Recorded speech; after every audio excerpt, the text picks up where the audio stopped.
Good morning to all of you.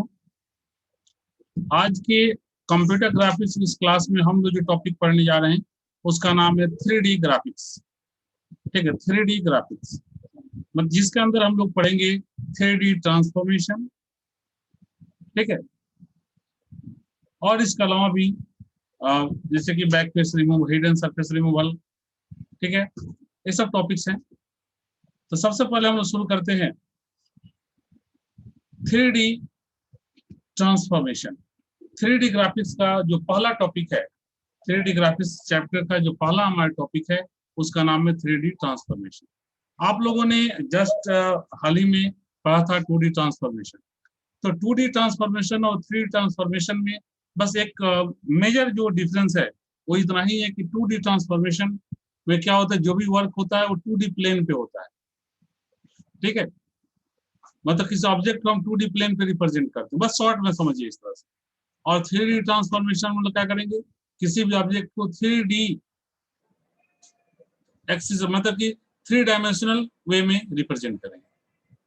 मतलब जहां पर एक्स वाई और जेड तीनों एक्सिस की बात होगी, जबकि आप लोग 2D में सिर्फ एक्स और वाई एक्सिस की बात होती थी।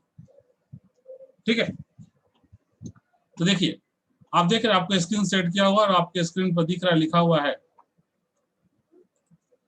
पहला जो यूनिट है, सॉरी पहला टॉपिक है 3D ग्राफिक्स का, उसका नाम है 2D 3D ट्रांसफॉर्मेशन। तो 3D ट्रांसफॉर्मेशन किसे कहते हैं, मैंने अभी आपको समझा दिया डिफिनीशन।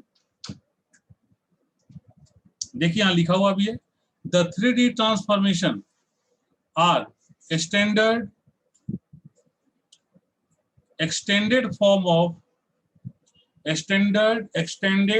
of 2D transformation. मतलब ये क्या है, तो 2D ट्रांसफॉर्मेशन का एक स्टैंडर्ड एक्सटेंडेड फॉर्म है। ठीक है, क्या कह रहा है कि in this we consider the z coordinate also.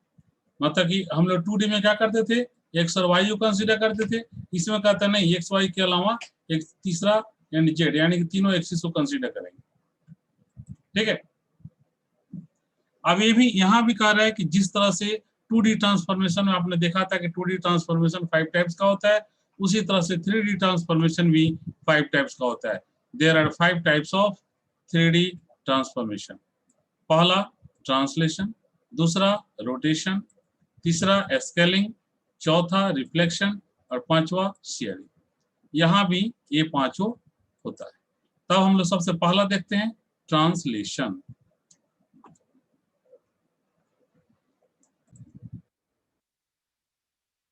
तो हम लोग सबसे पहला देखते हैं 3D ट्रांसफॉर्मेशन का, जिसका नाम है 3D ट्रांसलेशन। ठीक है, तो ट्रांसलेशन अब यहाँ पे देखिए, आप देख रहे हैं मैंने यहाँ दिया है 3D ट्रांसलेशन, ट्रांसलेशन हमारा हेडिंग है। मैंने क्या बताया आप लोगों को कि 3D में रिप्रेजेंट करते हैं हम लोग इसमें, तो एक्स वाई जेड तीनों एक्सिस की बात होती है। तो ट्रांसलेशन का मतलब क्या होता है, एक जगह से दूसरी जगह सेंड करना। 2D को रिकॉल कर लीजिए। तो यहाँ पे आप देखिए, जैसा हमारा कोई ऑब्जेक्ट है पी जो यहाँ पे है, ठीक है, और जिसका कोऑर्डिनेट है एक्स वाई जेड, और जिसको हमने जब ट्रांसलेट किया कि जिस लोकेशन पे आया यहाँ पे इस पॉइंट पे, यहाँ से हमने इसे ट्रांसलेट किया और ये इस पॉइंट पी डैश पे आया, और पी डैश का हमारा जो कोऑर्डिनेट पोजीशन है वो क्या है, एक्स डैश वाई डैश और जेड डैश। ठीक है, अब यहाँ पे एक और चीज ध्यान दीजिएगा, ये आपको ऐसा ऐसा क्यों दिखाया गया इस तरह से कि आपको लग ही नहीं रहा है किधर से एक्स किधर से वाई किधर जेड। ऐसा इसलिए क्योंकि 3D में हम डायग्राम को दिखा रहे हैं। तो 3D में किसी ऑब्जेक्ट हम कैसे दिखाएंगे, 3D में दिखाने का तरीका है ना कि एक्स अलग वाई अलग जेड अलग, और बीच में किसी पॉइंट पर हम लोग शो करेंगे जहां से एक्स का भी कुछ डिस्टेंस होगा, वाई का भी कुछ डिस्टेंस होगा और जेड का भी कुछ डिस्टेंस होगा। ठीक है, तभी 3D का कहलाएगा। ठीक है, तो इसीलिए आप देख रहे हैं यहाँ पे ये जो लिया हुआ ऑब्जेक्ट, ये ऑब्जेक्ट एक्चुअल में किसी प्लेन पर नहीं है, ये तीनों प्लेन पे है, मतलब एक्स वाई जेड प्लेन पे। ये एक्स वाई, ये आपको यहाँ का मतलब ही नहीं कि ये एक्स जेड प्लेन पे, जी नहीं, ये एक्स जेड प्लेन पे नहीं है, ये एक्स वाई जेड तीनों प्लेन पे है। मतलब ये जितना डिस्टेंस यहाँ एक्स से है उसी के अकॉर्डिंग ये डिस्टेंस वाई से भी है, और उसी के अकॉर्डिंग ये डिस्टेंस जेड से भी है। वैसे ये जो पॉइंट पी है वो जेड से उसी से डिस्टेंस, ठीक है, वाई से डिस्टेंस और एक्स से डिस्टेंस, ठीक है, उसी के रेस्पेक्ट में इसका डिस्टेंस क्या वैल्यू अब एक्स वाई जेड का उस पर डिपेंड करेगा क्या, ठीक है, उसी के रेस्पेक्ट में। ये ऐसे ऐसे पोजीशन यानी ये किसी एक्सिस पर नहीं है, ठीक, अभी लिख रहा है वो बीच में कहीं है, ठीक है। आप इमेजिन कर सकते हो कि 3D होगा तो ऑब्जेक्ट कहाँ रह सकता है, ऑलरेडी कॉन्सेप्ट है, आप लोगों को पता है, इसका बताया जा चुका पहले भी। अब देखिए कह रहा है कि a point is translated from p x y z to p dash x dash y dash z dash.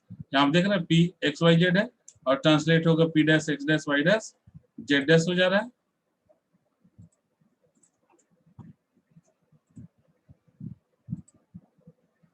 ठीक है। तो ये हमारा ये ट्रांसलेट हो गया। अब यहाँ पे हम लोग इससे आगे बढ़ते हैं। देखिए अब कह रहा है यहाँ पे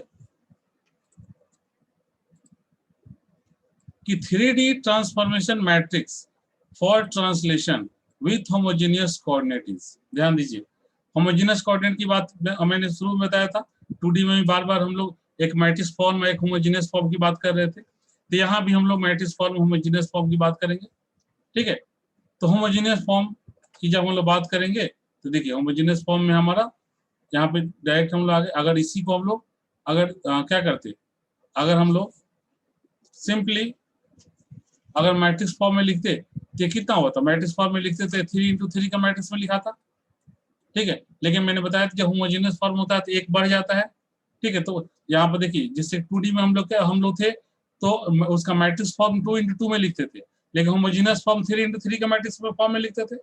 उसी तरह यहाँ जो 3D में आ गए कि इसका जो मैट्रिक्स फॉर्म लिखाएगा वो 3x3 में लिखाएगा, लेकिन इसका होमोजेनियस फॉर्म लिखाएगा तो 4:4 में लिखाएगा। अब देखिए इसका 4:4 में है कि नहीं है, देखिए तो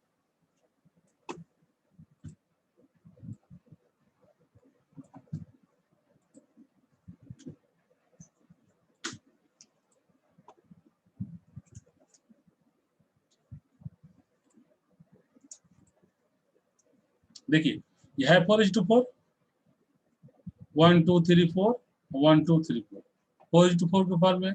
ये हमारा क्या हो गया, ट्रांसफॉर्मेशन मैट्रिक्स, ठीक है, होमोजेनियस कोऑर्डिनेट के साथ हमारा ये ट्रांसफॉर्मेशन मैट्रिक्स हो गया। और फार्मूला वही है जो आपने 2D में पढ़ा था, यहाँ कोई फार्मूला चेंज नहीं है, सारे फार्मूला वही है। देखिए यहाँ भी हमारा वही वही फार्मूला अप्लाई होगा,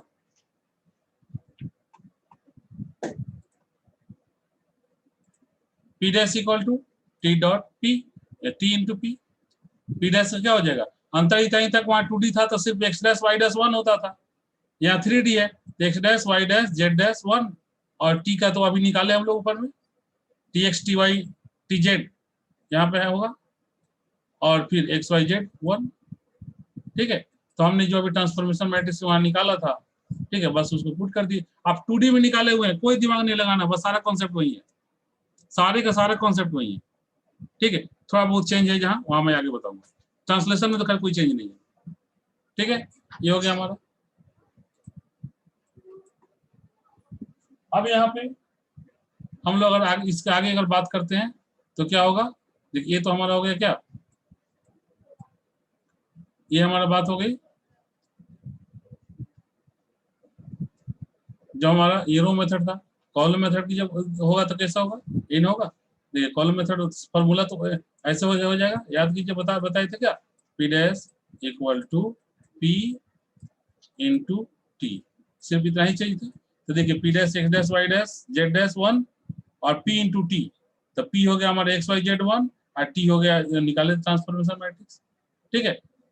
अब देखिए यहाँ पे एक चीज ध्यान दीजिएगा, ये जरा इसको यहाँ लिखने में गलती हुआ है, इसीलिए आप देख रहे हैं यहाँ एरो मार्क करके दिखाया गया है, मतलब ये वाला पहले होगा और ये वाला बाद में, आप समझ जाइए, ये वाला यहाँ पर लिखाएगा, ठीक है। और ये पहले पहले एक्स वाई जेड 1 और उसके बाद ये ट्रांसफॉर्मेशन मैट्रिक्स, ठीक है।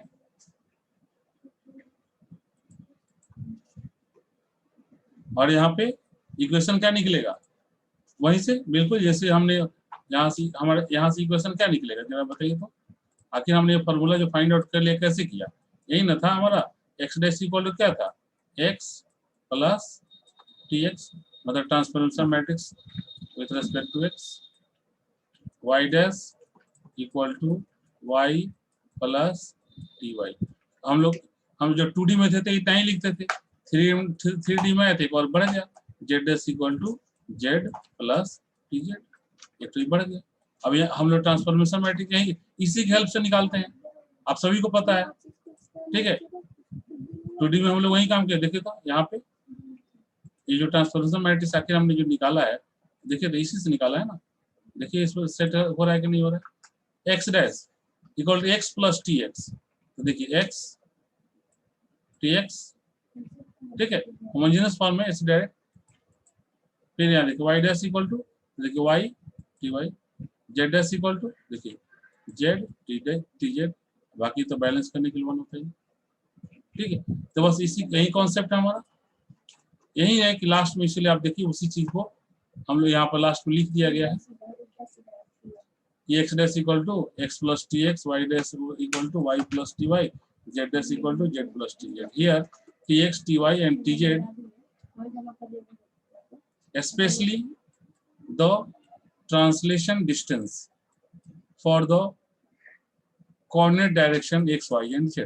मतलब tx क्या है, x के लिए ट्रांसलेशन डिस्टेंस है, और ty क्या है, y के लिए ट्रांसलेशन डिस्टेंस है, tz क्या है, तो z के लिए, z एक्सिस के लिए ट्रांसलेशन डिस्टेंस है, ठीक है। ये हमारा है 3D ट्रांसफॉर्मेशन, यानी के अंदर में हम लोग जो पहला पॉइंट देखे वह 3D ट्रांसलेशन, ये हमारा 3D ट्रांसलेशन कॉन्सेप्ट था। अब हम लोग देखेंगे कि 3D रोटेशन क्या होता है।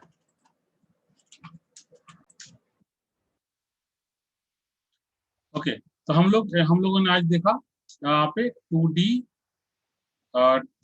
3D ट्रांसफॉर्मेशन के अंदर उसका पहला टाइप हमने देखा 3D ट्रांसलेशन, ठीक। अब हम लोग नेक्स्ट क्लास में देखेंगे 3D रोटेशन। आज हम लोग यहीं पर रहने देते हैं। Okay, thank you.